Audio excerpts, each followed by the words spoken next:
Paper Stadiums build part 8.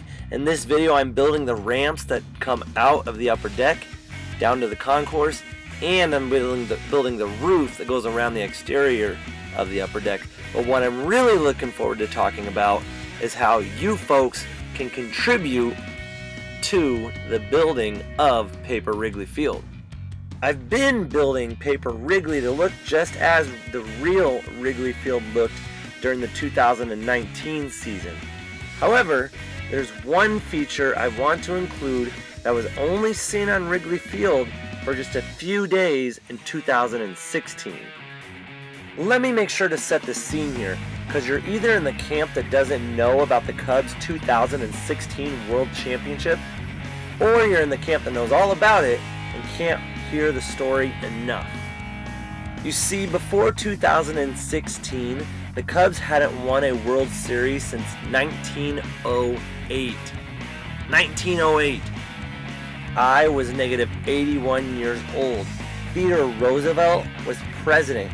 The players for the 1908 Cubs didn't even have numbers because uniform numbers weren't even a thing yet. Wrigley Field was still 7 years from being built, and it was a blissful time where no one even knew what a Kardashian was. I list off all these things to emphasize the point that it was 108 years between World Series titles on the West Side. Through all these years without a championship, with only a few pennants and failed playoff runs, Cub fans stayed loyal. They could still sell out games whether they had a 100-loss team or a wild card contender. The Cubs have a massive and loyal fan base. People stuck with them through their entire lives. Hundreds of thousands, maybe even millions of Cubs fans lived long, full lives and never got to see their Cubbies win the World Series. So when they finally broke through in 2016, it wasn't just a team winning a world championship. It was almost spiritual for most Cubs fans. It was an experience that helped them connect with those relatives who had passed. This is the case for my mom. She's a die-hard Cubs fan because as a kid, she used to spend her summers in Chicago with her grandma and grandpa.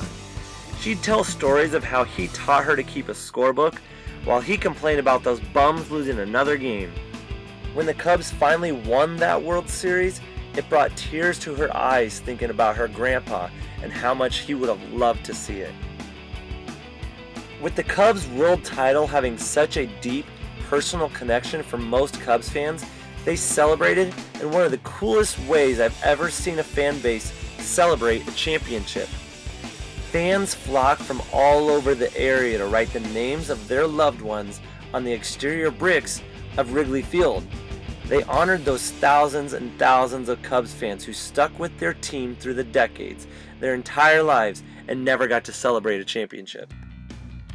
Although I'm building what Wrigley Field looked like in 2019, I'm going to include the names on the outfield exterior walls just as they looked in November 2016.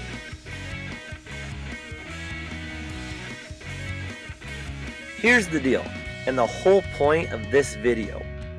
I don't want to just write random names. I want it to be meaningful. I want a list of real names, real Cubs fans who never got to see them do it. If you want to honor one or more of those people, all you have to do is comment with their name or names on this video and I'll add their names to the wall.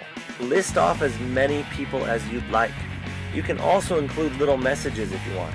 I have no idea how many people are going to respond to this, how long the list is going to be, but if I have room for the messages, I'll make sure to include those, but I guarantee to include every name that I receive.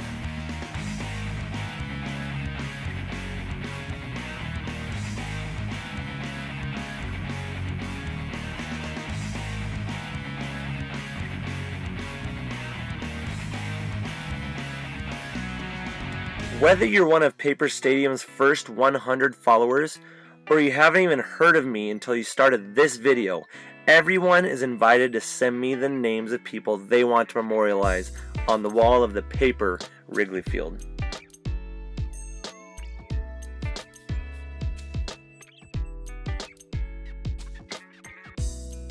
I don't have a cutoff date yet as to when all the names need to be submitted by, because I plan on this being one of the last things I do when I'm building Paper Wrigley.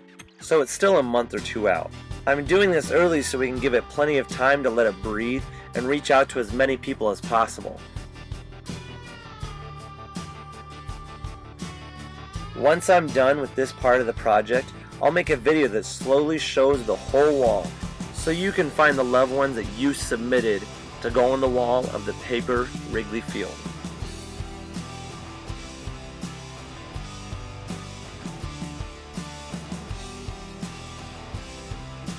So that's it really.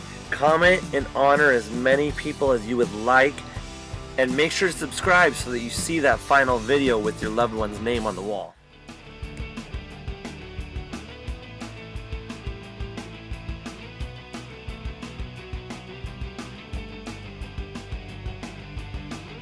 Like, comment, subscribe, and check me out on Patreon. Until then, friends, I will catch you on the flippity flip.